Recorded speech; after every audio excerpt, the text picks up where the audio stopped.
And we're live. Hey, all you crazy sci-fi and fantasy fans. It's time for your daily dose of shenanigans over here at the Blasters and Blades podcast. Just three nerdy veterans geeking out over our science fiction passions and fantastical fantasies. A place where magic is king, the sky is the limit, and space is the place. The podcast that puts the fun in dysfunction.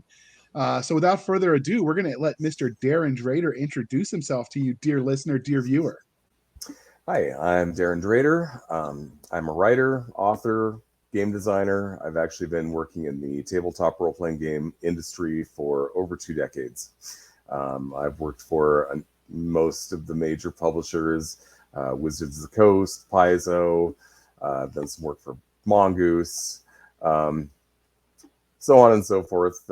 Quite a few of them that I'm not mentioning, but Fainting Goat Games is one of them I will mention. Because Mike Lafferty is the one who recommended I be here. And, of course, my own company, which is Darrin Drader Designs, or Triple D for short. Okay.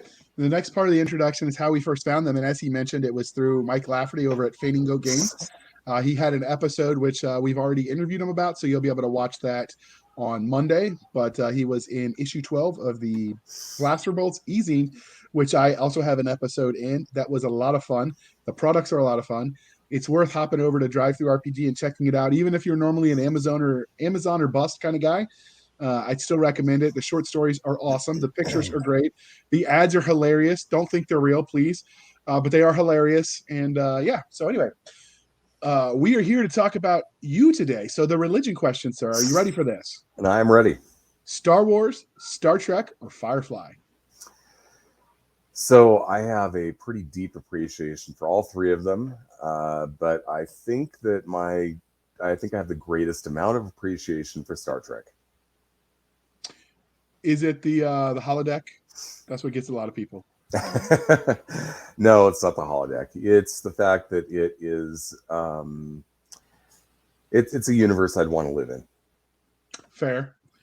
All right. And because we are polytheistic over here at the Blasters and Blades podcast, Game of Thrones, Lord of the Rings, or The Wheel of Time?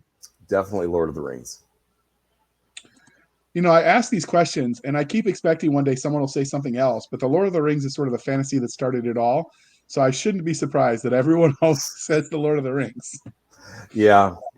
The Wheel of Time, I got about 3 books into it, and I didn't find Robert Jordan's writing style to be, well, it just didn't really click with me. He kind of meanders a lot in his wording and uses like phrases over and over that are kind of odd. And to me, I had a hard time with it. But the TV series, I've seen about 4 episodes. I'm going to go back and finish watching it. I've really enjoyed that, so that's cool. Game of Thrones is just too nihilistic for me. Yeah, I agree with you on Game of Thrones. I have not read The Wheel of Time, but I did watch the show and I did enjoy it. I have met Robert Jordan in real life, and let me just say, as verbose as you think he is in his writing, he is equally so, or was when I met him. He spoke to the English club when I was in college. Oh, very cool. So that was kind of cool. So we here at the Blaster Bolts like both the fantastical and the scientific. But what was your first love, sci-fi or fantasy? Well, it was sci-fi, but that's because I was introduced to it. I was introduced to Star Wars at the age of 4. So fantasy hadn't really had a chance to get in there. I would also argue that Star Wars is science fiction fantasy anyway, so it's kind of both. But, Okay.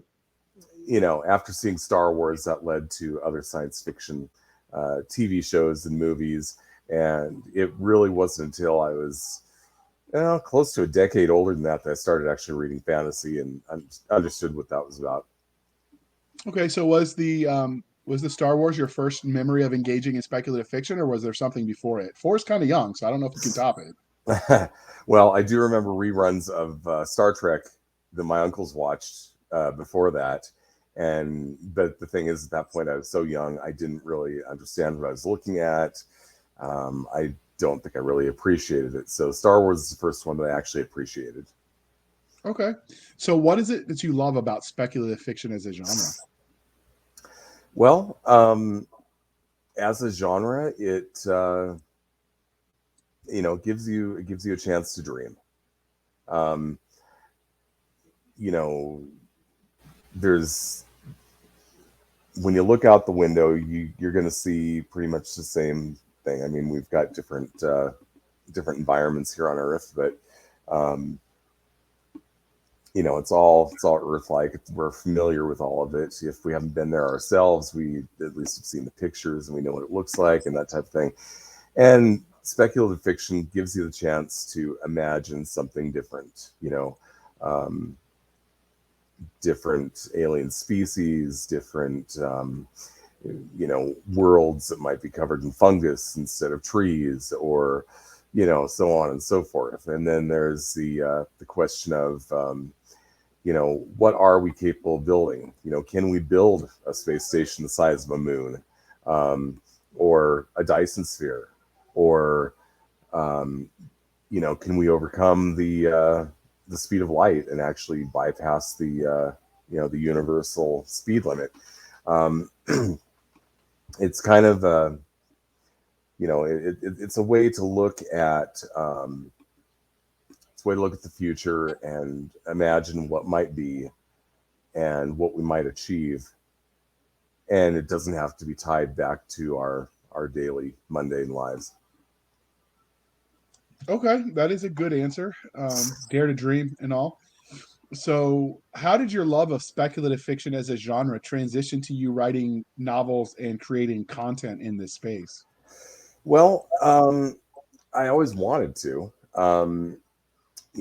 In high school, I think at the age of 16, I made the decision that I'm going to be a writer, which is, I mean, at that point in time, I'd written stories and I was very interested in fiction. I read a lot of books and that type of thing. But that was the age where I just sat down and said, you know what? It's my life to live. I'm going to live it the way I want. I'm going to be a writer. And I've actually followed that um, ever since. Um, so how did that transition? The first thing you do when you want to do something is you learn as much as you can about it. So I took a class of creative writing in high school, and then when I went to college, I took two more classes on creative writing, and then on top of that, I also took a class on science fiction literature. Um, Later on, I ended up working for Wizards of the Coast as an employee, and I also did some freelancing. And so it just kind of it was the direction I wanted to go in, and it's a direction I've followed ever since. That is a good answer. So, let's transition from there to games. You're not just an author, as you mentioned, you're also an RPG game designer.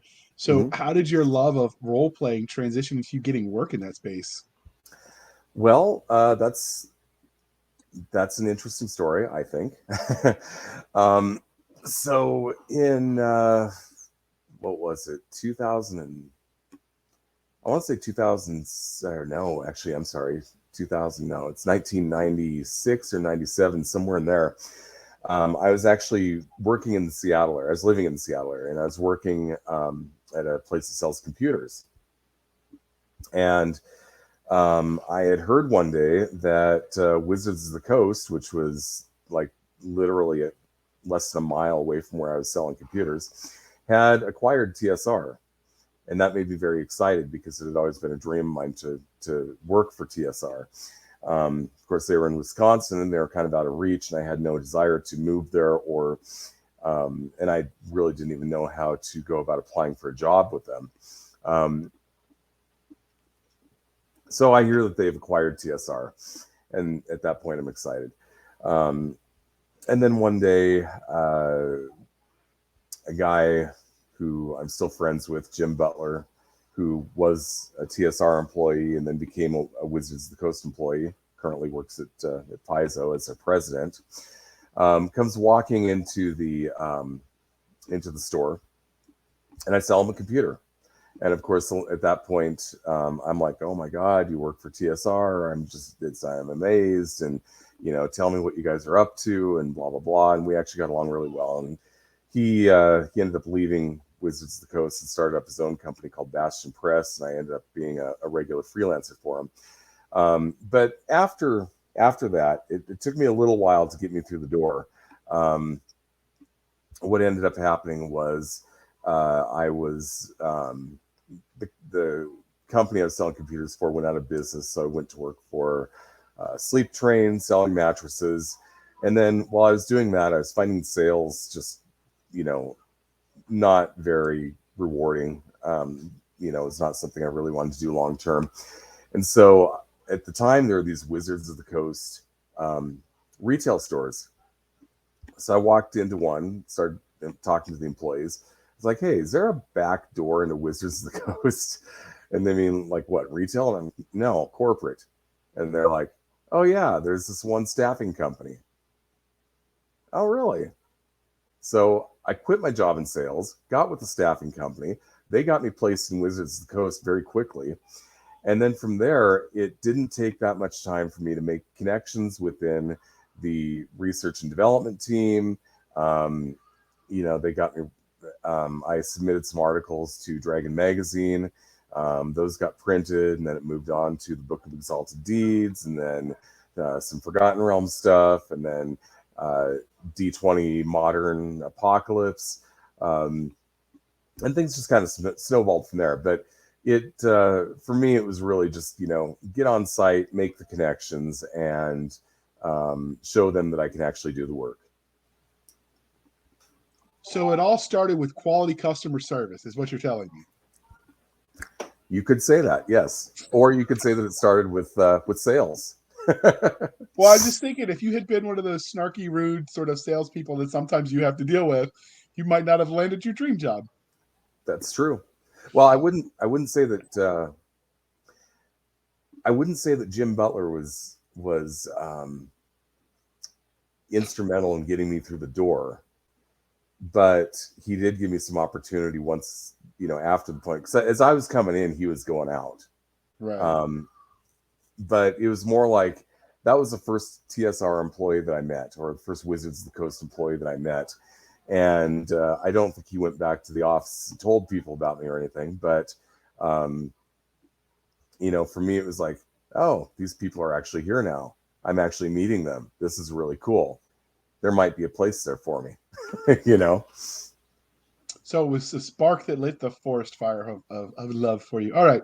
Yeah. So I don't want to get any weirder because we'll just move on. So many creative types let their own real life experiences influence the way they tell stories, or in your case, also create content. So were there any specific formidable moments that shaped you as a storyteller or game designer? Well, as a game designer, I think that it was just my first exposure to role-playing games. I think I was about 9 or 10 years old, and I was at Toys R Us with my mother, and we saw the D&D, red box set, and not knowing what it was, I just said, "Hey, I want that." Okay, so we got it, and I took it home. And I remember sitting there by myself, reading through it, and not really getting how the game is played. I was pretty young still, not really understanding what it is you're supposed to do here. So then it kind of got put away into the closet, and I kind of forgot about it. And then when I was 11, and this is fall of 1984, my best friend from when I was much younger. He had at one point lived across the street from me, and we'd always stayed in touch, that type of thing. He came and visited the area with his mother, and he ended up spending about a week out at the farm with me.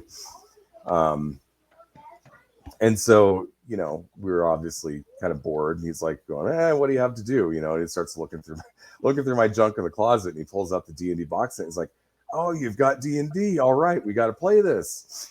And then he basically soloed me through a couple of, he sold me through one adventure, which was called The Lost City, B4. I'm sure anybody who knows D&D is familiar with it, at least they've been playing long enough.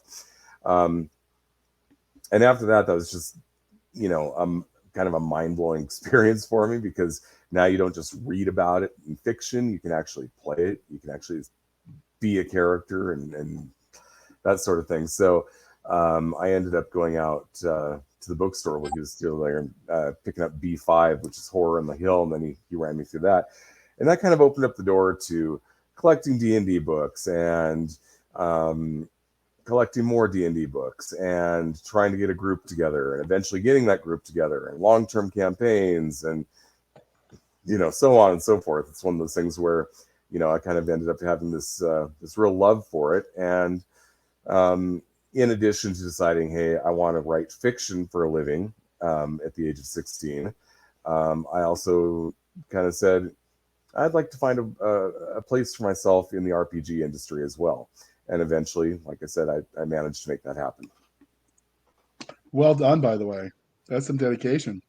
So let's transition away from the creative side and talk about things from the fan angle. So has anybody ever asked for your autograph? No. I have been to conventions where, I was sitting at a table and signing out autographs, and occasionally I'd have somebody come by with the Book of Exalted Deeds or one of the Forgotten Realms books, and I'd sign it.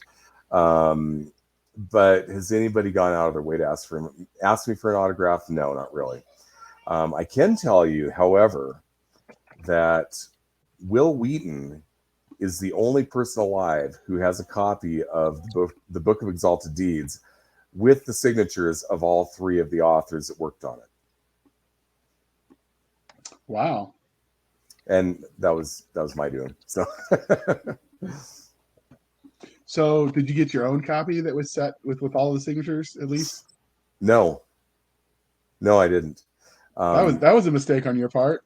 Well, I mean, I was one of the authors, and there's two other authors. There's Chris Perkins and James Wyatt, and I kind of saw them on a daily basis. So I didn't really feel like I needed to, go all fanboy on them and say, "Will you sign this next to my name?"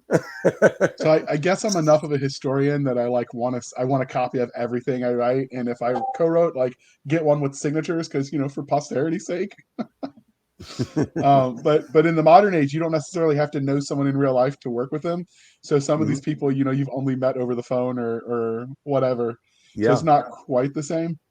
And I'm co-writing with James Ward, and you can best believe I'll be getting that one with his signature on it. Oh, very cool. For later. He's a nice guy. I like him. Are you working on Giant Lands? No, it's Portal Fantasy series. Oh, okay. So Modern Striker Brigade and goes into Fantasy Egypt, fights the gods and such. Cool. Because who doesn't love a good Egyptian story? But we're not here to talk about that. We're here to talk about you. And Giant Lands is awesome, by the way. We did an interview on it, dear listeners, so check that one out. And it's still available for sale. So talking about you as a nerdy creator, have you ever gotten to see anybody out in public reading your books or playing any of your games? Reading my books, no. But that's because I am self-published, and basically either people I've never met before go on Amazon and purchase something that I have written, or I am directly involved with selling them the book, in which case it is not a surprise when I see them reading it at some point. Playing my games, however, yes. I have been to conventions where, they had the Book of Exalted Deeds out, or, they were running a Forgotten Realms game, and, they might have had Serpent Kingdoms or Mysteries of the Moon Sea and using that. So, yeah, I have had that happen. So, dear listener, we haven't talked about this yet, but he does have a way to contact him on his Discord. And presumably you have a newsletter? No, I should, but I don't. So you can reach out to him through his website. So if you have pictures of people in the wild, even if that person is you, reading his content, he'd love to see it. The coolest gift I ever got was someone took a picture of them reading my book by the fire, by a fireplace with a good cigar and some aged bourbon, which is, for military science fiction, you can't beat that as an image, right?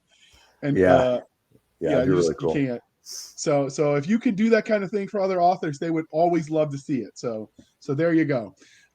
So finally, what is the weirdest or funniest interaction you've had with a fan since you started creating content? Well, see, the thing is, I don't go to a lot of conventions, and that's mainly because I live in Eastern Washington, and The nearest one that happens is, I think, Spokane, which I've gone to a couple times. And then if I want to go to Western Washington, there's PaizoCon and there's NorwestCon, and I have been to both those, but I don't go to them very often. So like I said, I wouldn't say that I have a lot of direct interactions with a lot of fans, but I do remember there's this one time I got in the elevator, and I'm pretty sure this is for PaizoCon, and it might have even been for the very first PaizoCon. I got in an elevator, and one of the people writing was also attending the convention, and he asked me a couple of questions and realized that I am somebody who writes RPG material and has worked on some stuff that he's familiar with, at which point in time he got very quiet and kind of weirded out until we got off the elevator. So I thought that was kind of funny. And if you are that person, if that was you, he's okay. You could still reach out and ask for his autograph. Just email him. Links are in the show notes. He'd love to talk to you. And join his Discord if you want something more regular. So this is the part of the interview, dear listener, where we talk about everything Darrin Drader has created or designed. So can you give us the Reader's Digest version of your body of works? Sure. I've mentioned the stuff that I did for Wizards of the Coast, so that's going to be Book of Exalted Deeds. It's the very first one. A couple of Forgotten Realms books. There was Serpent Kingdoms and Mysteries of the Moon Sea. Then there was D20 Apocalypse. Then we get into stuff, the era where I started working for a lot of other people. So I worked on almost every book in the Oathbound line from Bastion Press. I worked on some Paizo material. So if you are a Pathfinder fan and you're familiar with the Grave Knight, I wrote that. I also wrote an adventure and some other stuff for them. Let's see, we're doing Cliff's Notes, so I'll skip a whole bunch of stuff. There is a book that is fairly recent for 5th edition. It's a monster book by Kobold Press. That is called, I always get this wrong and I might have to look it up. Actually, I'm going to look it up real quick. That is called Tomb of Beasts 2. Okay. I contributed 25 monsters to that.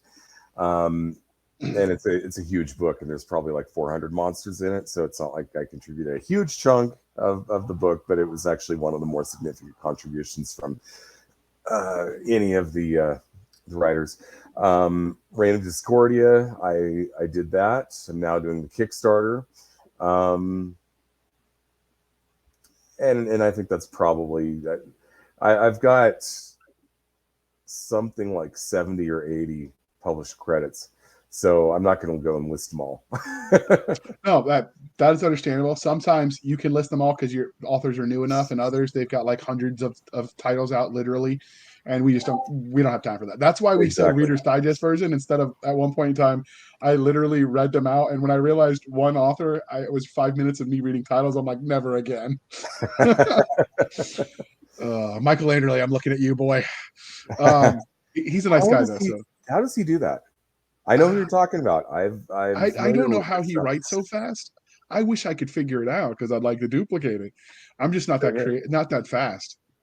I know, and that was even before he had all the co-writers. I mean, he was still writing at a fast pace. So, before we dive into the Reign of Discordia, which is what brought us here, you created 25 monsters for that manual. So how do you go about creating when you make monsters? Do you let nature inspire you? Are you, inspired by your nightmares, folk legends? Like, how do you go about creating those?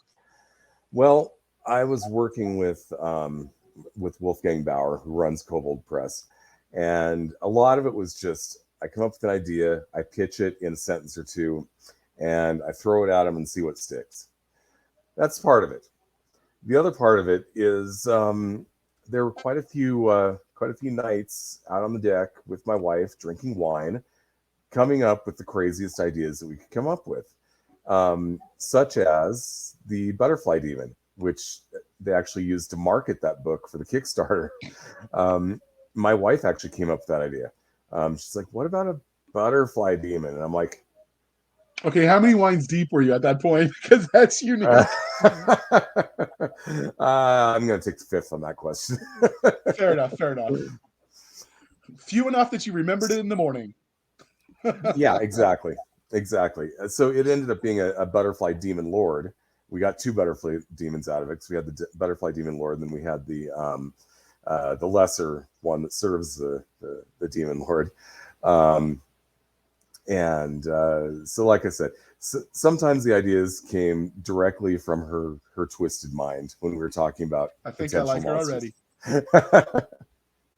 Okay. Okay. All right. So before we dive in, we're going to take a moment where we shamelessly shill for the man with this commercial interlude. A single blip on her instrument panel brings Boss to a halt.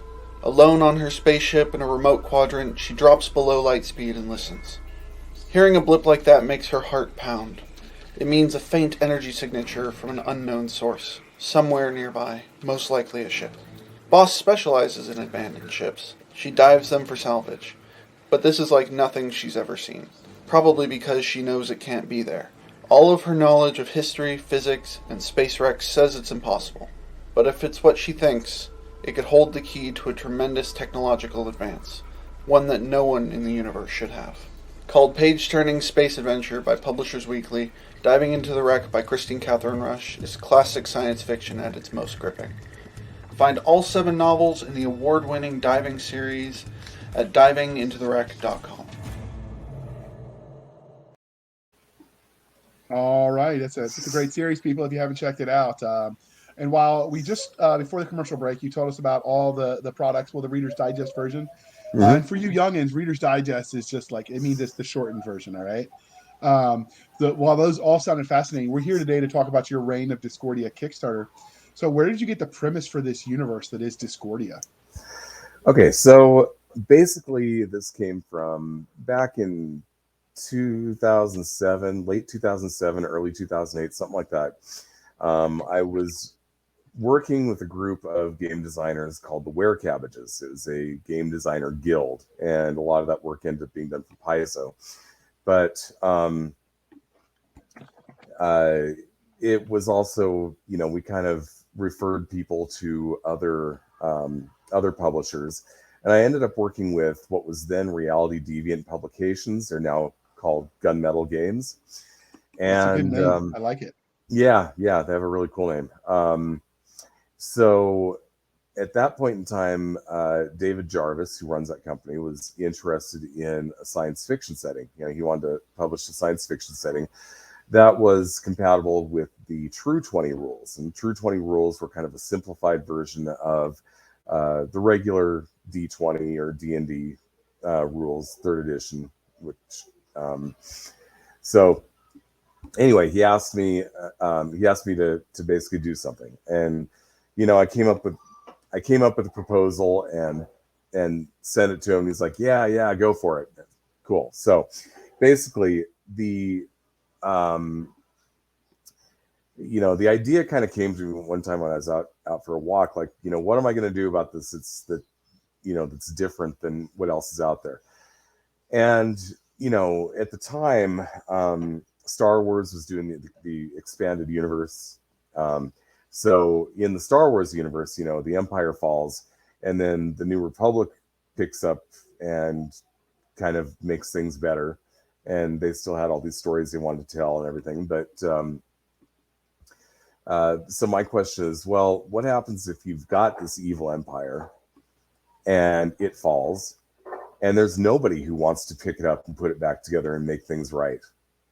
And that's kind of where I got the basis for Reign of Discordia, where you've got all these factions that used to be united under a common government, and they are not united. Like even humans within the spaces primarily controlled by humans, they're not necessarily allied with one another. They might be at war with one another.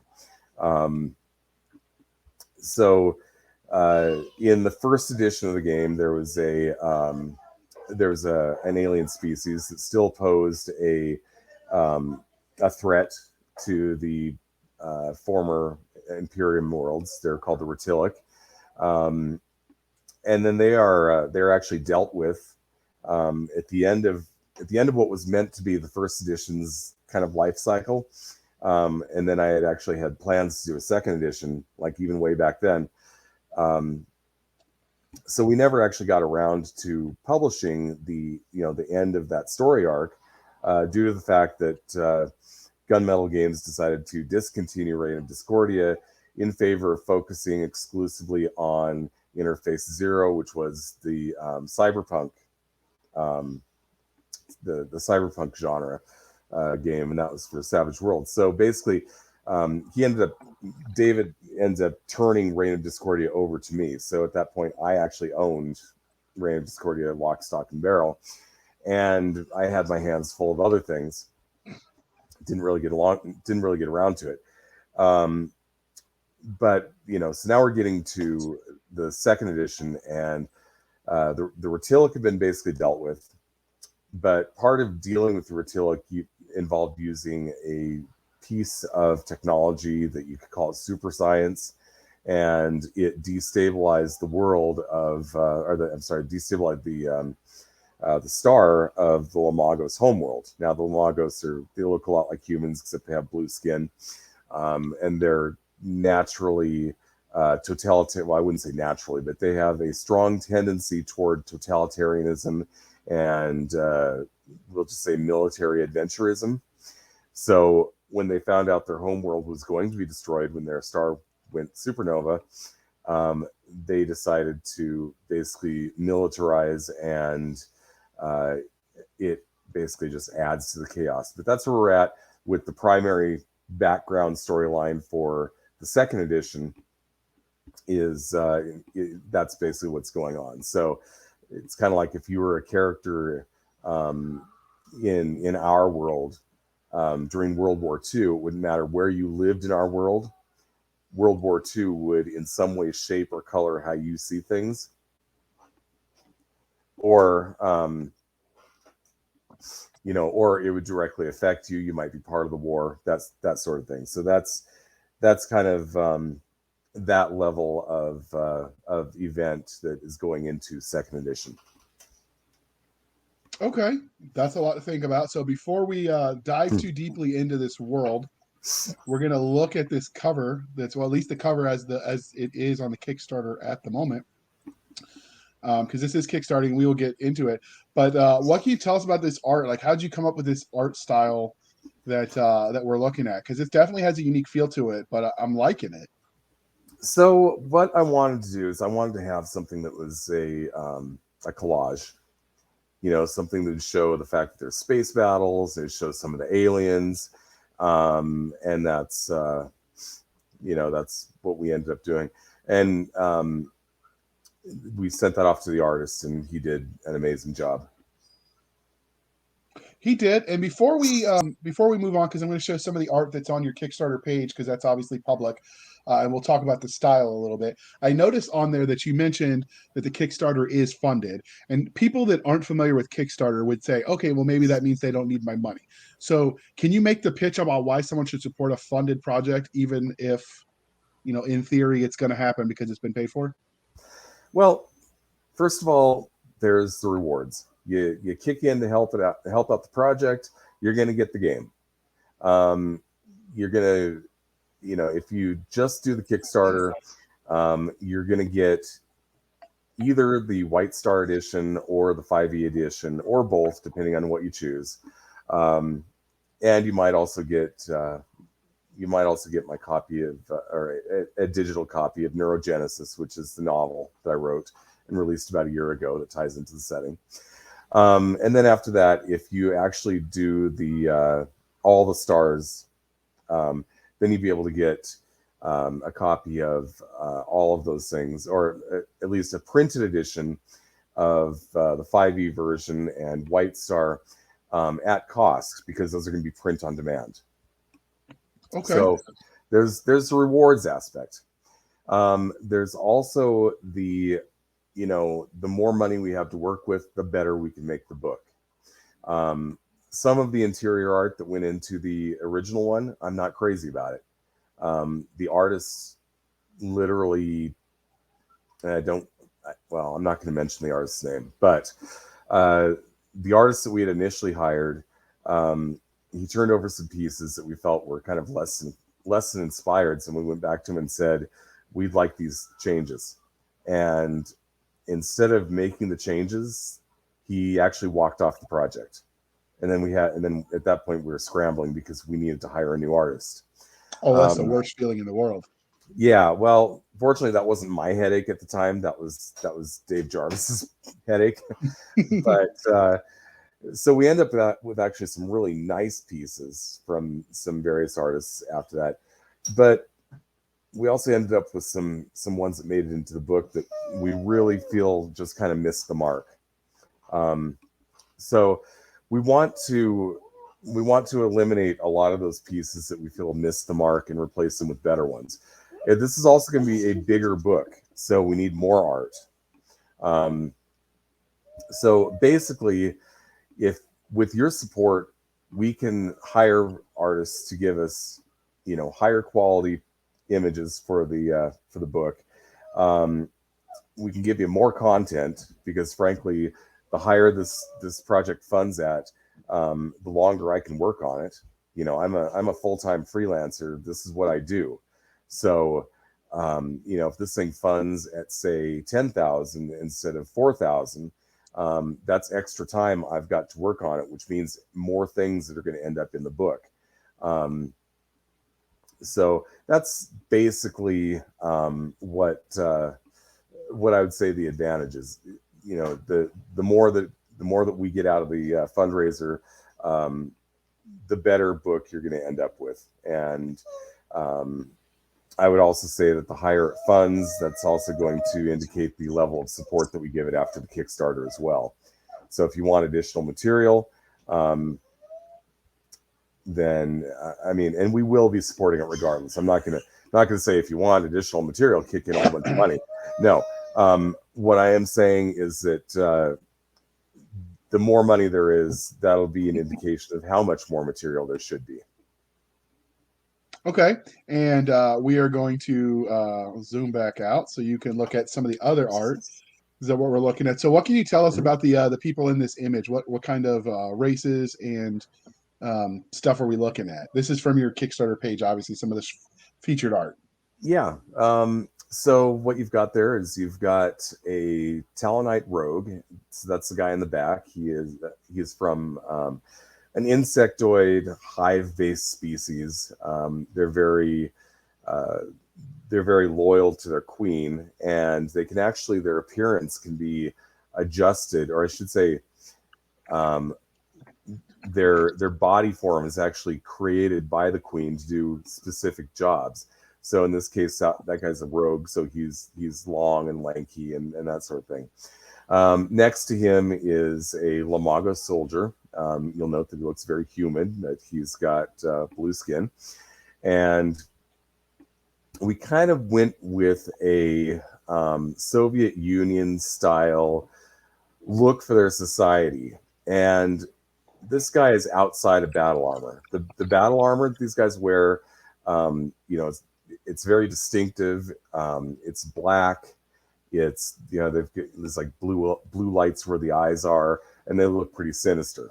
Scarlett, you need to knock that off. You need to get out of this room right now. Sorry. No, it's okay. Mine interrupts too. Sometimes it happens. So, like I said, we're kind of inspired by the old Soviet look of the old Soviet Union with them. And then finally, we've got in the front, we've got a human sharpshooter. Okay. And now we're going to go to the other image that was included. So what are we looking at here? This looks like some sort of space fight. What are the ships we're looking at? Well, let's see. The ship that they're fighting was something that the artist just kind of came up with. Obviously, it's some sort of an unknown alien that we have yet to actually define within the game. But it's definitely something that can happen within the game. Just because this whole thing takes place in this, the former Imperium, does not mean that there's, it's still a small chunk of the galaxy, and there's a lot of aliens that come from elsewhere that can show up and make their presence known. So that's basically what is happening right here, and they're obviously not on friendly terms there. So it's a galactic smackdown, is what you're telling me. Yep. All right, so we're gonna throw that image back up. Ooh, there we go. Throw that image back up, dearly. Oh, and oh my goodness, no, I'm not trying to. There you go. If you look in the bottom left corner, I can't zoom in quite right without making it look like I'm trying to do something inappropriate. You can see his Triple D branding, and I really like that that logo. So that was nicely done. I didn't catch that at first. Cool. Thanks. All right. So now that we've oohed and awed over the art and gotten a little bit of backstory on the universe, let's move on to the core rulebook or the core system. What would the 30-second elevator pitch for this game be? Okay, 30-second elevator pitch. Using the White Star and the 5E systems, this is space opera. So you can basically do anything you want within this universe. We're going to have rules for starship combat. There is no space magic in the setting, but there is psionics. And it is basically a setting of high adventure set within the ruins of Empire. Okay. All right, so let's talk about that RPG. You mentioned, obviously, it's in 5th edition, Dungeons & Dragons. If you don't know what that is, you've been living under a rock. So let's move on and talk about what the Kickstarter is for, which is the OSR version, which is the White Star, White Box. Is it White Star or White Box? It's White Star. Okay, the White Star system. White Star and 5e. So we're going to end up with 2 books, one for each system. Okay. So what makes your game, regardless of the system, I'm assuming that there's commonality between them, even if the dice they're rolling are the different. So what makes your game special? What sets it apart from the crowded fields you're competing in? Well, I know that there is space opera for 5th edition already, and White Star is actually a space opera game, OSR game. So what makes it different is this one's actually supported. Meaning that we've got fiction, we've got a novel. We're going to continue the support after 2nd edition, and that's as opposed to, without naming any names, other Kickstarters have come along and have done space opera that are 5th edition compatible. Those ended up just kind of being fire and forget type releases, so a lot of people went and got them, and then no more support from the publisher.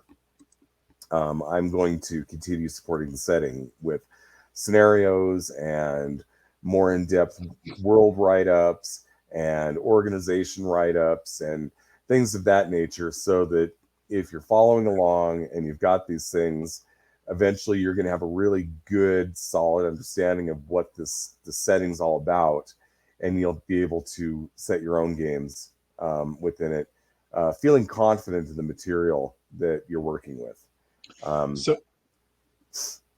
So you mentioned earlier that you came to D&D through the module. Well, at least you rolled dice for the first time through one of the modules, the B4 module. So will there be modules set in this universe for people to, jumpstart their first session? Yes. Yeah. Can you tell us, are they going to be in the Kickstarter, or is that separate?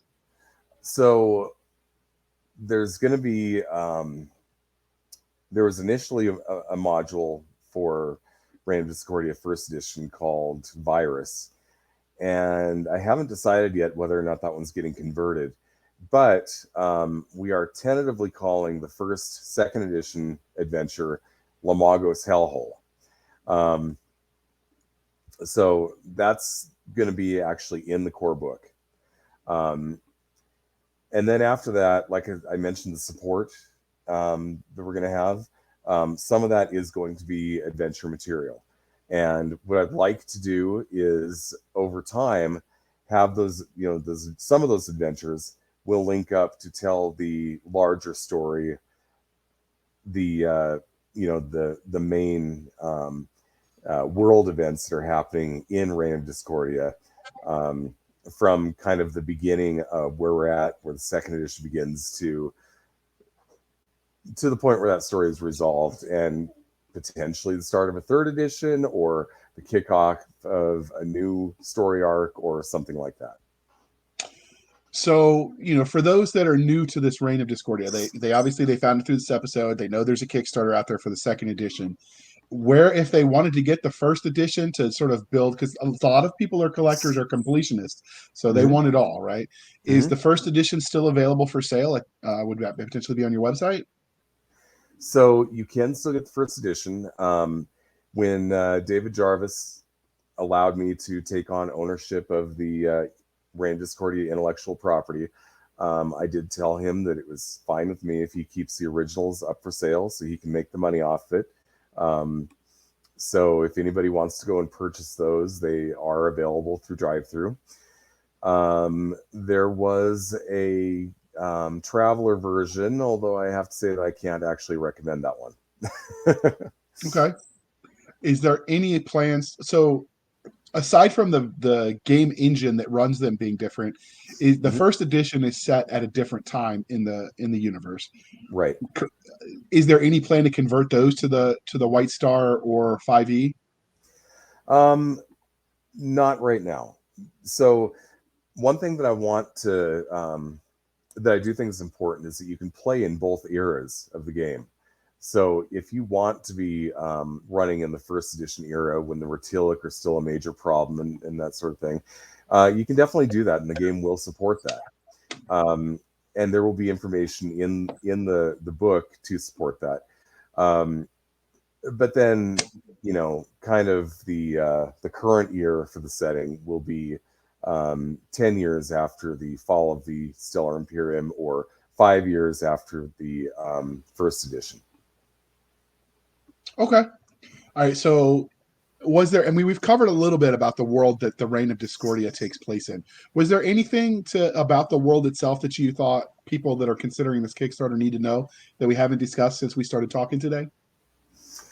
I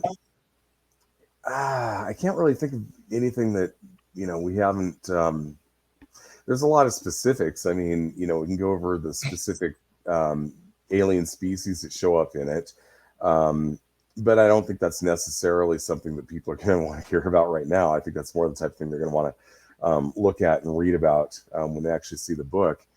So I would say mainly that the one thing that you should be aware of is that you can pretty much, if you've got a certain mode of space opera or science fiction that you really enjoy and want to play, there's room for that in Reign of Discordia.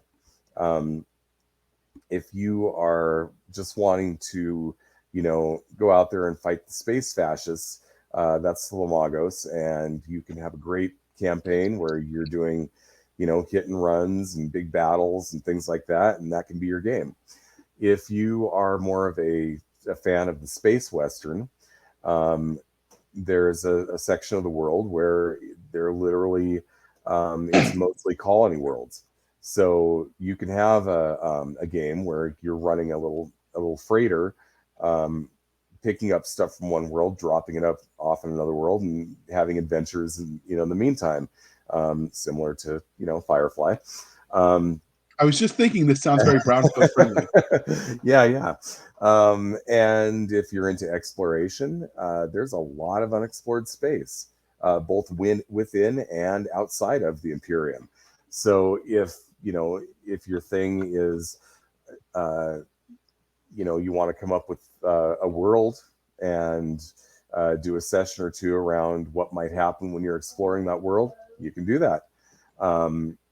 As a matter of fact, the novel that I have out there, Neurogenesis, that's actually following a group of archaeologists. So it's pretty much a setting that will allow you to do whatever you want within the space opera genre. Okay, so does the system, as it's designed, the rule set that you have in the core rulebook, does it give the DM and players the tools to add layers of their own to the world building? So if they wanted to explore outwards to fill in the blank star cluster with new planets, is the stuff there? There's going to be some support for that. I would say if you look in the first edition, it kind of hints at it, but there's no real there's no real here's how you do this, step-by-step process of building new systems and new worlds and that sort of thing. I'd like to support that a little bit more with the second edition. It may not be a roll master style, roll a bunch of dice and this is what you come up with. It might be more like, these are the type of worlds that you might decide to make, and here are some suggestions for what you might put on them. But really what it comes down to is follow your own creativity. Add to this universe. We're giving you 50 worlds in the core book, and that's just a start. And you're absolutely encouraged to come up with more worlds that you can put in between within this area, or you get outside of the former Imperium and it's all unknown. Like I said, you're absolutely encouraged to explore that if you want to. So if somebody says, you know what, I've got this perfect idea in this universe and we're going to explore just in the left field where it's not, the light doesn't shine in your core rulebook, and they come up with what they think is the perfect campaign or module, do you accept people that are interested in writing in this world, since you said you're supporting more content, or is it exclusively you for now? For now, it's just me, but I've got the Discord. There's ways that people can get a hold of me. If somebody comes up with a really cool idea and they want to see it published, I'm going to look at it. And, I can't promise anything. But there's a chance that, I might come up with some sort of an agreement with them, say a royalty splitting arrangement or something like that, and get it into print form. Okay, so you mentioned that the core rulebook is they'll get 5e or the White Star. Will there be a monster manual, or is that all in the core rulebook? So I'm not actually doing monsters, and the reason why is because every world you go to is going to have different creatures, and you can amass a huge number of them very quickly. There are some sources where I'm going to recommend that people check out. Now, obviously, there's no magic in this setting, but like Legendary Games has a couple of 5e compatible monster books that are science fiction. I wouldn't hesitate to recommend those books. There's a few more that are out there. And eventually we probably will accumulate enough original ones through the publication of adventures to where we might actually just take them and consolidate them into a monster manual style book, but that's not going to be until further on down the road. So I guess another way to look at that, since as you mentioned, there's no monsters, this is more just sci-fi. I guess you'd call it a bestiary instead, but mostly just the kind of creatures they might encounter. Right. So for now, there are some third-party sources that they might use for inspiration that they could convert. Mm-hmm. Absolutely. Okay.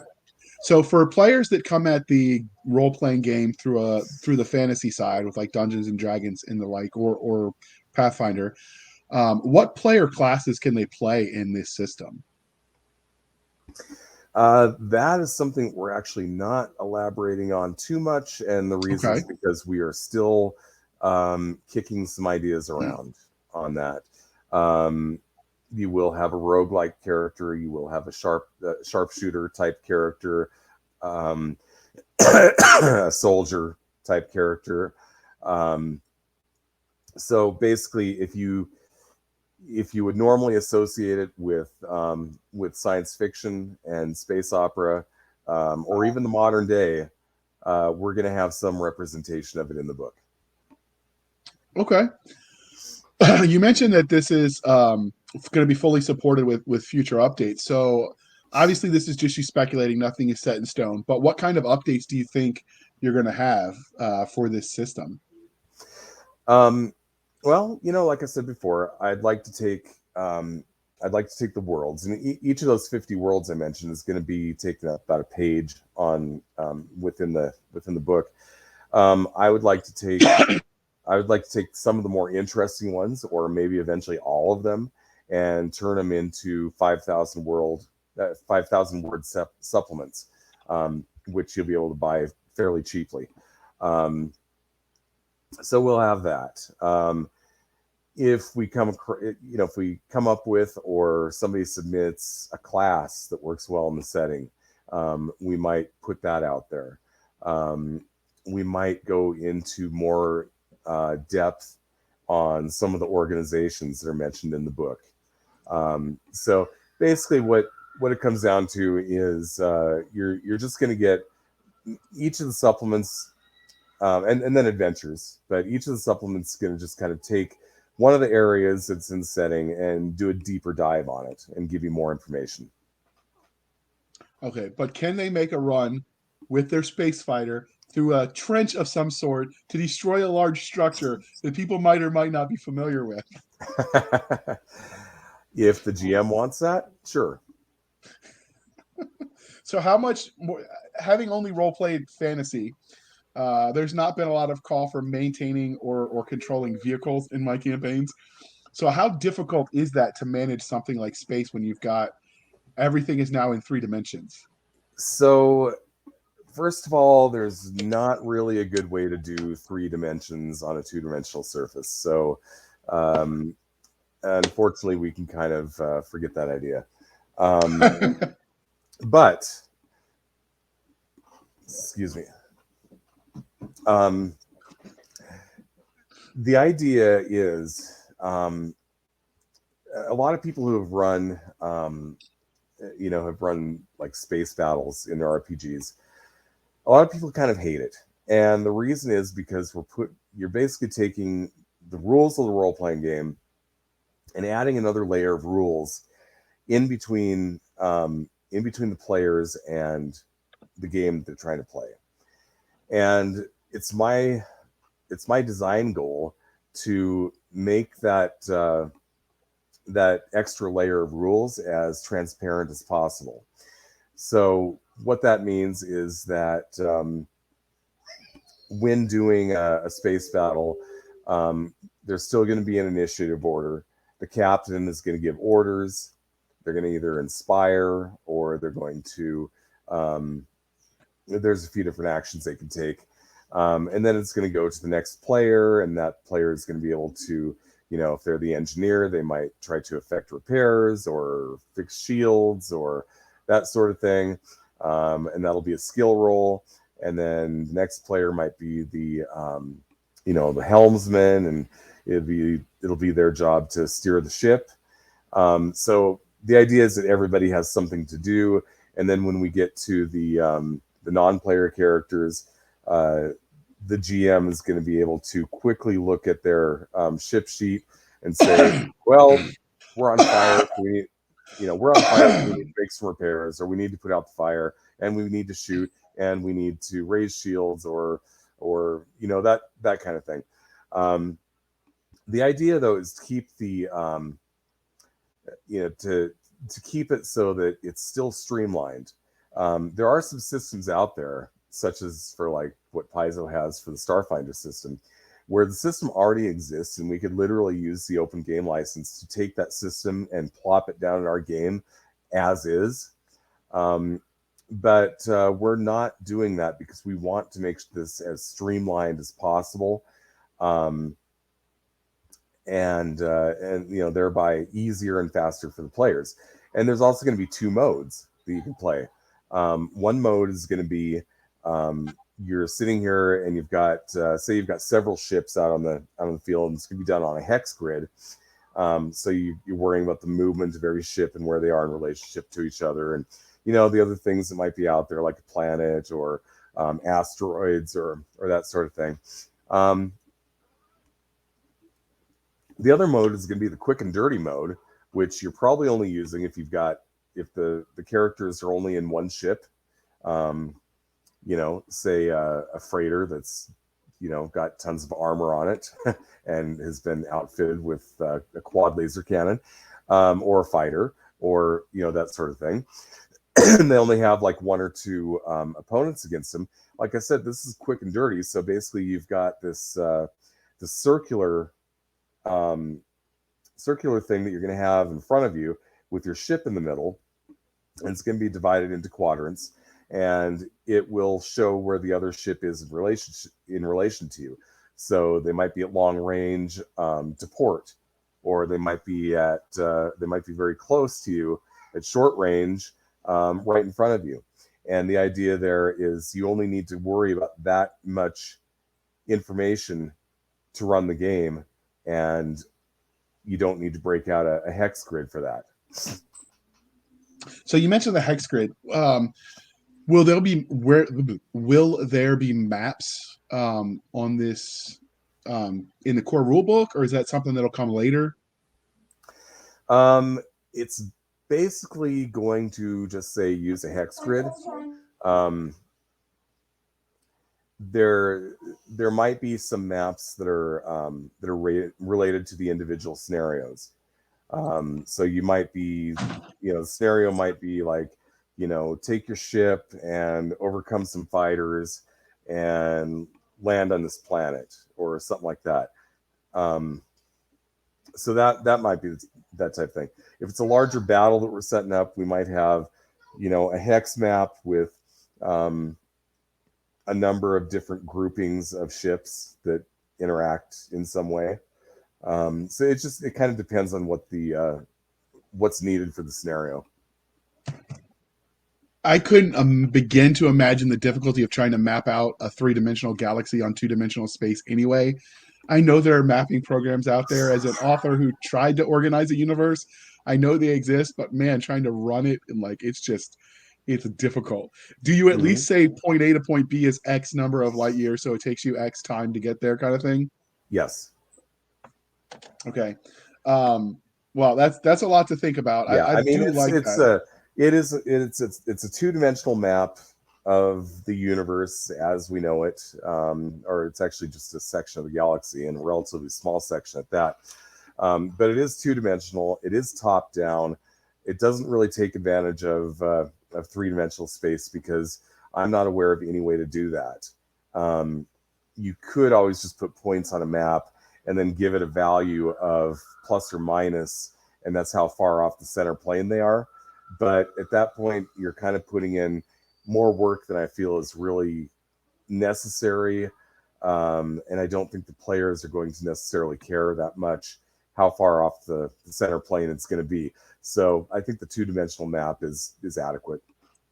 I imagine people that care that much at that level of detail are playing like the real-time stuff on computers as opposed to role-playing games. Yeah, exactly. So I can appreciate that. So with the stats that you have, because obviously you have stat blocks for certain types of ships, is there enough in there in the core rule book that if a player wants to make their own ship of fill in the blank variety to add flavor, is there the tools there for them to be able to do that? Absolutely. Because I know, like, if you look at traditional fantasy role-playing games, like the AC stats, for instance, like this type of armor is X, right? Like we'll say chainmail. Well, this isn't technically chainmail. Maybe it's Greek bronze plate, but it's close enough. So, right, you can do a quick fudge substitute. Are those level of details there to allow that level of creativity? Yeah, I mean, basically, we're going to give you some ships to start with. We're going to give you rules for customizing the ships. And over time, we're going to give you more ships. So if you want to take something that already exists and customize it, make it your own, like I said, that's absolutely supported by the rules. Okay. So and the other thing is just because we have drawings of the ships in the book does not necessarily mean that drawing in the book has to fit your version of that ship.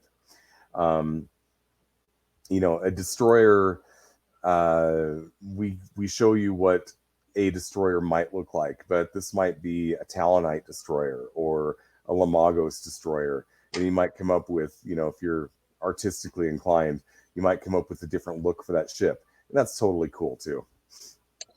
So can you make your ship fast enough that you can make the Kessel run in 12 parsecs? No, that's impossible. So, all right, was there anything else about this world that sounds fascinating? Well, first off, since it is on Kickstarter, what are the different levels of support, and what does that get somebody who wants to support this project, besides from funding what sounds like a really cool world?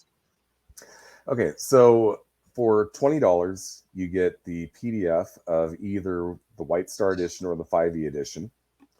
$25, you either get the 5e edition or White Star edition, plus an electronic copy of the novel Neurogenesis, which ties into the setting.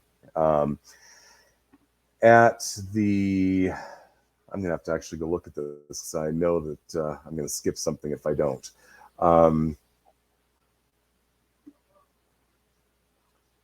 So that was 25. Okay. At the $45 level, that's the all the stars level. So at that level, you get a PDF of both the White Star and the 5e version of the book. You also get the electronic copy of Neurogenesis.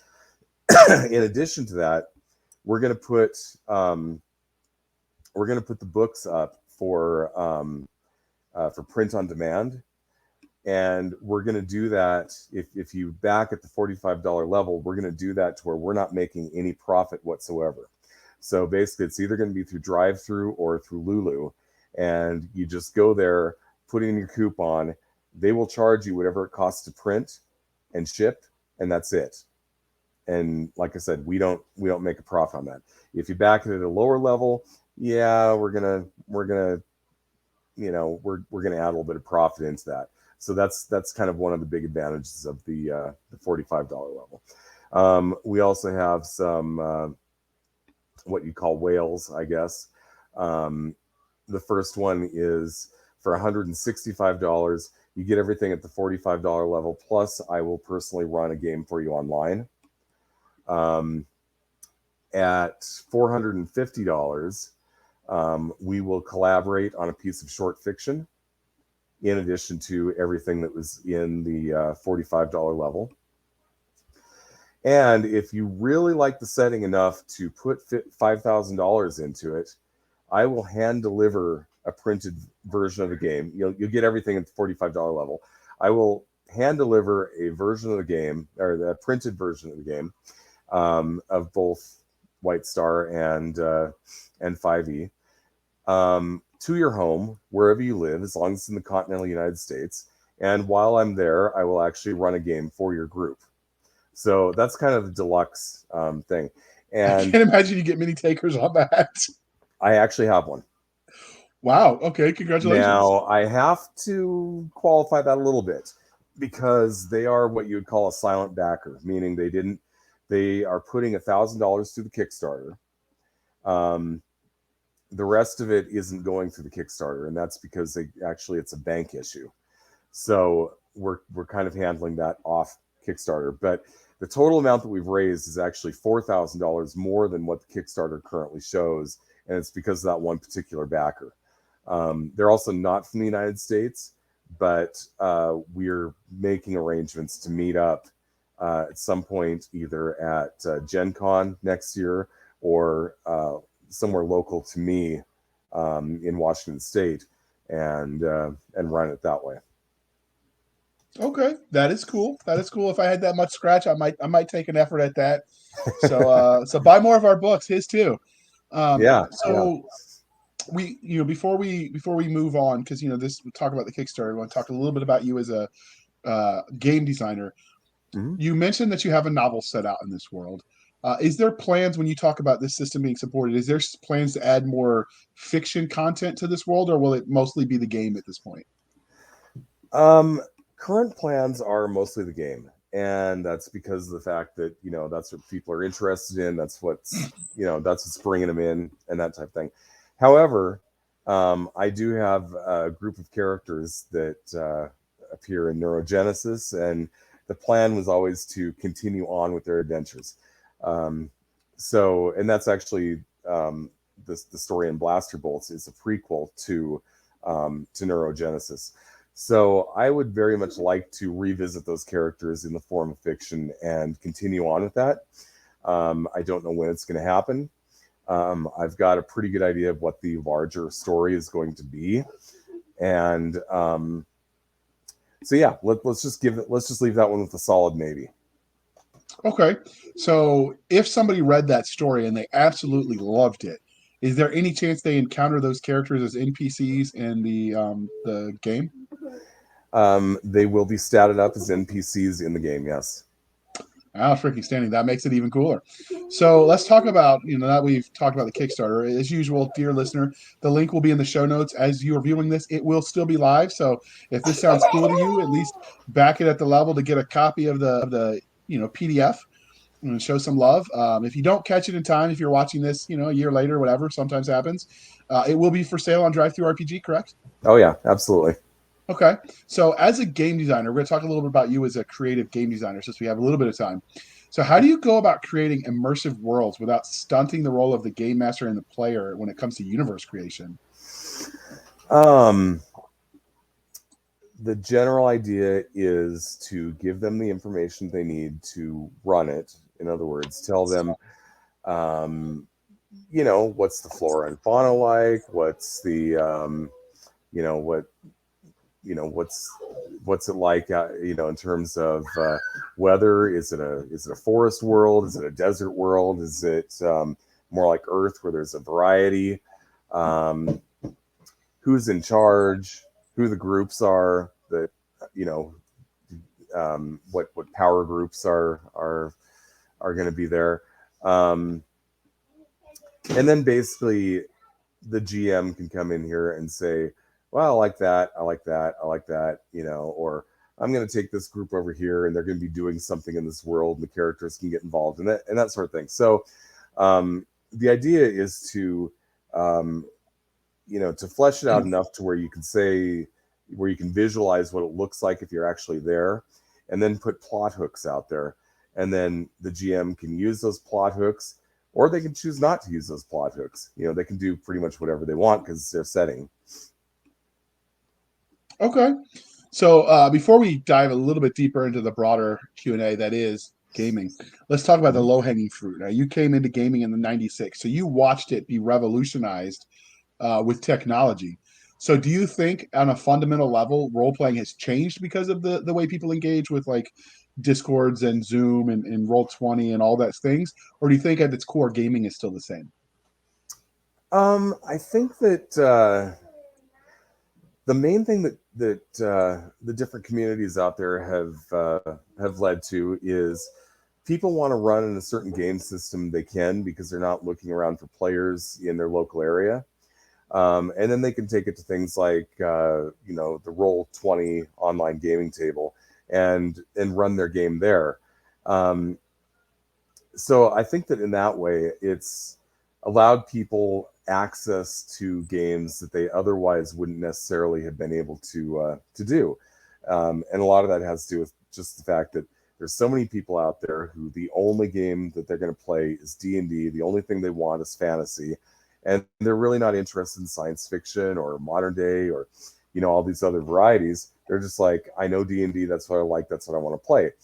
And a lot of groups are limited in what they can do because that's the mindset that they're running into.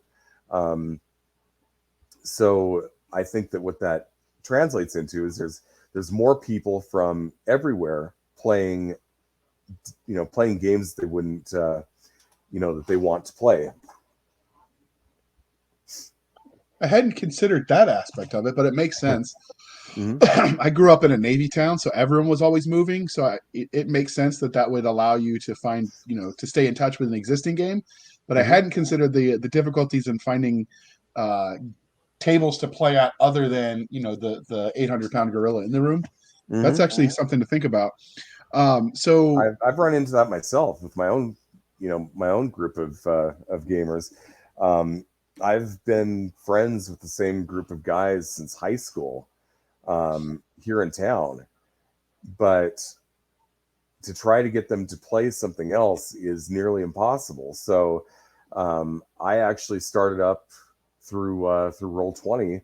I started up my Star Trek game and my Fallout game, and like I said, the only way that I can actually make that happen is because of the fact that I can find other people who are really into those things who want to play it.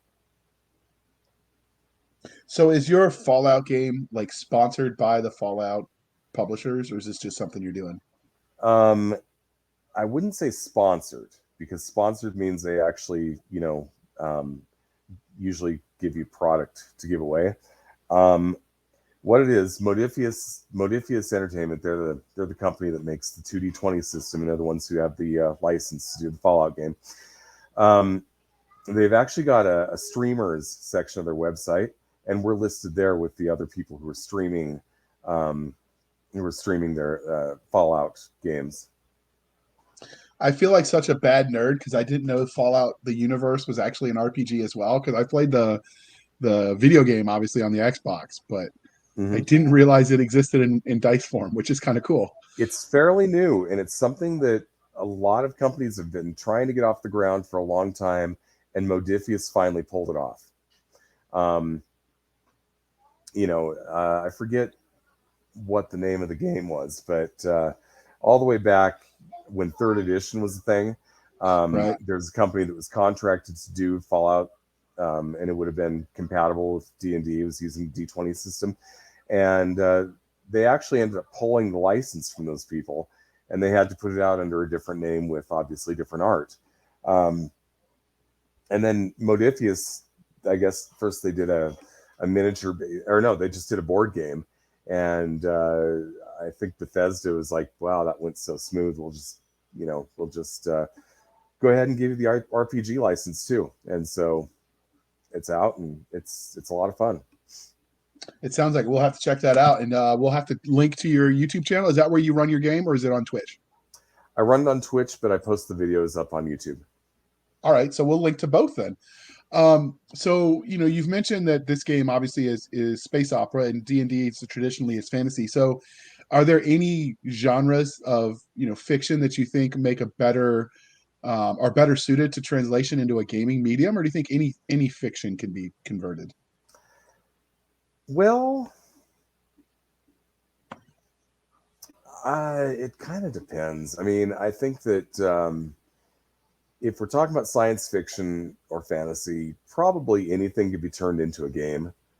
But I think that not every novel that exists that's interesting to read is going to be a fun RPG. For instance, Ulysses by James Joyce. Do you really want to play that RPG?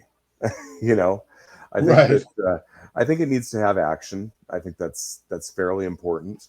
It has to be it has to have a world that's engaging. And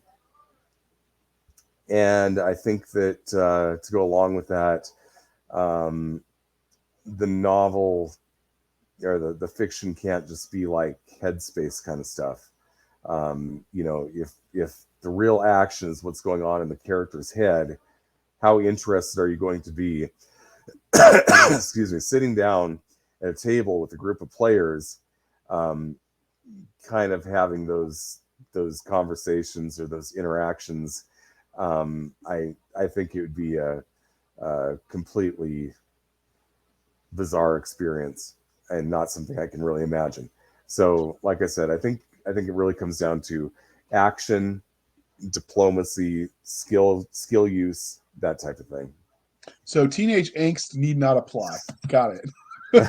You can have a teen angsty character, but if that's the focus of your setting, that might be tricky to pull off. That's very diplomatic. So you did cover what makes something ideal compatible. So normally we would ask authors if there was any plans to convert their universe, if we thought it was appropriate, into game form. So let's reverse that with you, since you've done both. Have any of your independent IPs, aside from the Reign of Discordia, any of your games been novelized, or is that the only one? Because you've worked in a lot of worlds. There is another one. The other one is Nuclear Sunset, which is An awesome title. Basically think Fallout with the serial numbers filed off. I'm there for it. So, and it's kind of funny because when I worked on D20 Apocalypse for WotC, the name of the post-nuclear settings, we had different settings that were post-apocalyptic. The name of the post-nuclear setting was Atomic Sunrise. So I'm digging that too. When doing my own, I kind of reversed it, and it's Nuclear Sunset. So anyway, I did a regional source book for the Pacific Northwest, which I'm actually using along with the Fallout content to do the streaming Fallout game that we discussed already. And that has actually spawned a novel, which now I'm suddenly drawing a blank on what the title of that novel is. I'll look it up on Amazon real quick. Oh, no, I'm sorry. It's Legacy of Ruin. It's Nuclear Sunset, Legacy of Ruin.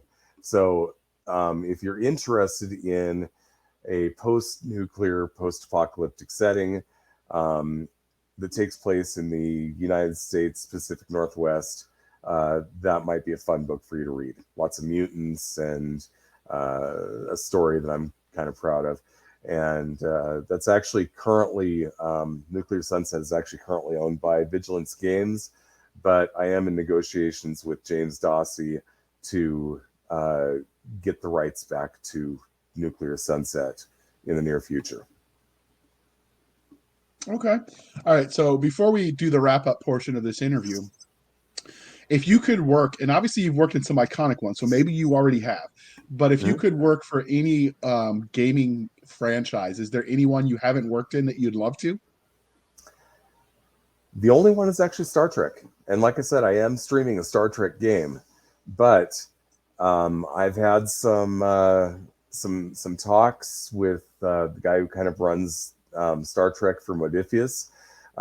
He's like pitched me some adventures ideas, and you know, over the course of running these Star Trek games, I've come up with some adventure ideas. And basically, the last time I actually pitched him something was during COVID, and his answer was, well, right now, Modiphius isn't having me do new adventures due to COVID.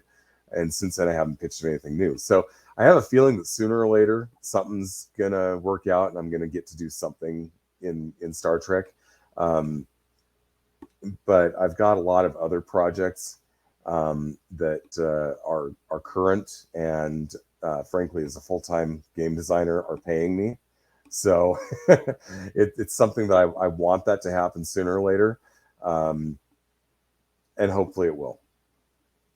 I have to say that's the one thing that always makes me laugh when people ask, you know, newer creators, like, how do you come up with your ideas? You know, where do you, I'm like, how do you turn them off? Like, that's the real problem. I just want a good night's sleep, make them go away for 5 hours. All right. So if you got hired by any company to turn an existing franchise that's in book or movie, but doesn't exist in game space into a game, is there anyone that you'd want? Oh man, that's tough because there's so many of them that have been turned into games. I would have said Fallout once upon a time, but that's been done. Star Trek has been done several times now. Star Wars, again, has been done several times. Lord of the Rings, done. Stranger Things, they've got a game called Kids on Bikes, which is basically Stranger Things. They've also done, WotC's done the Stranger Things D&D box. Yeah, that's a tough one, just to try to find something that hasn't been done. The Orville? Yeah. I was just thinking like the Elder Scrolls universe, which is technically an RPG because it's the video version, but I don't think there's a roll dice version yet. Or Dragon Age, which is also a computer or a video game version of an RPG. There is a Dragon Age RPG by Green Ronin. Wow. Okay, I'm gonna have to look that up because I love the universe, but I do say it was a lot more restrictive because it was linear. It wasn't as open world, but I think the canon was kind of cool, like the ideas. So I think that's another thing to consider. You got to have some cool canon ideas to give something to work with for a game to work. Because I've seen some games that fizzled out on Kickstarter that just the canon, the concept, like the game might have been fun, but the core canon behind it was kind of like, okay. I think that makes a difference too. Yeah. So since this is wrapping up, was there anything about the Reign of Discordia or the Kickstarter that we didn't ask to bring it home to why we brought you here that you want to tell us as a send off? Well, I think we've kind of covered the subject matter and what the design goals were and what it has to offer you. You know, basically rules for sci-fi and 5th edition, or things to enhance your White Star game within the Reign of Discordia universe. So I guess the main thing that's important to get across right now is that we have funded, and we currently have 13 days to go. And the greater funding level we hit, the more we can do with the book. So we really could use your support.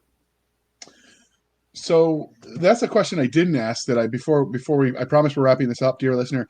Do they need to buy the White Star core rulebook to play your game, or is everything they need self-contained? Because obviously you're using the engine, but do they need to buy that book? Yeah, they're going to need to have the 5th edition set of rules, and frankly, because that's an open source game, they could actually just go to the 5th edition SRD and look up the rules that are not included in the book to be able to play the game. In the case of White Star, it would be probably a pretty good idea for them to own a copy of the White Star core book. Okay. So that is something to consider, dear listener. But all right. So as we wrap this up, before we go, I would like to harken back to the days of old when we were still the Sci-Fi Shenanigans podcast.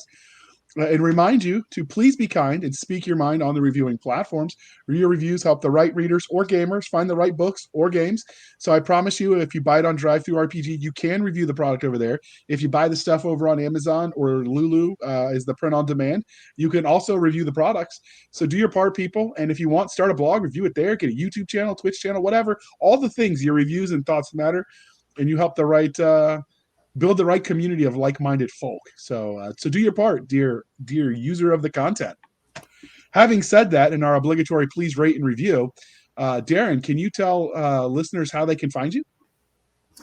Okay, so I am on Facebook. You can find me on Twitch. On my the name of the channel is going to be changing in the near future, but you can currently look it up under 2D20 Fallout Pac Northwest, or PACNW. So that's where you can find me there. Obviously, the Kickstarter, you can find me on YouTube, where our gaming videos are posted, so you can watch them. And you can also join my Discord community. All right. And dear listener, we have it on good authority that when he changes his Twitch name or any of the other stuff, we will update the show notes. So it will stay as current as long as he lets us know of the changes. Most of the time, if they update the links, the old URLs will still redirect. So you still should be good. If you find problems with it, just reach out to me and I will bug him until I get the right one. Because sometimes stuff slips through the cracks. But yeah, those are the links for him. They will be in the show notes. You can find us on our Twitter at twitter.com/SF_fantasy_show. Sierra Foxtrot _fantasy_show. You can email the show at blastersandbladespodcast@gmail.com. Again, blastersandbladespodcast@gmail.com. If you've got really cool people you want us to interview, you should reach out there and tell us, or send them that way, because we're always looking for new guests to get on the docket. You can find us on Facebook, where all the shenanigans happen, which is facebook.com/groups/Blasters and Blades podcast. Again, /groups/Blasters and Blades podcast. We have a website at anchor.fm/Blasters Tech and Tech Blades. Again, anchor.fm/Blasters-and-Blades. So you can go for as little as 99 cents a month. Or you can hop on over to buymeacoffee.com/author J.R. Handley. Again, buymeacoffee.com/author J.R. Handley. Be sure to put in the comment section that it is for the podcast. And I promise I will keep my co-hosts, Doc Cisca and Nick Garber, duly intoxicated. They will drink until their liver surrenders. And if they were here, they would tell you they were no quitters. But they're busy at work doing work things. I don't know what that's about. But anyway, as we wrap this up, I've got one question for the road. We would not be the Blasters and Blades if I didn't ask you. You have to settle the age-old discussion.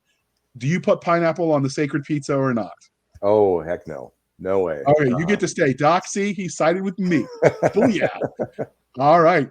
Dear listener, thank you for spending some of your precious time with us.